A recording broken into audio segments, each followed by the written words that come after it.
তোর সেই ডাইনি মা।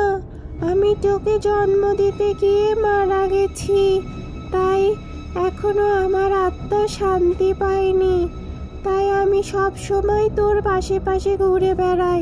তুই ভয় পাস না মা। মা, তুমি আমার মা?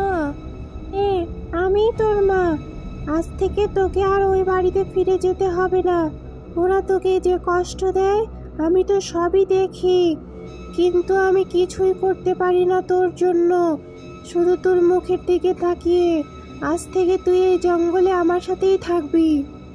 তোর সৎ মা তোকে এই জঙ্গলে পাঠিয়েছে যাতে তোকে এই হিংস্র প্রাণীদের হাতে পড়ে তুই মারা যাস। তাই তুই আজ থেকে আমার কাছেই থাকবি, তোর কিচ্ছু হতে দেব না আমি। ঠিক আছে মা, আমি আজ থেকে তোমার সাথেই থাকবো।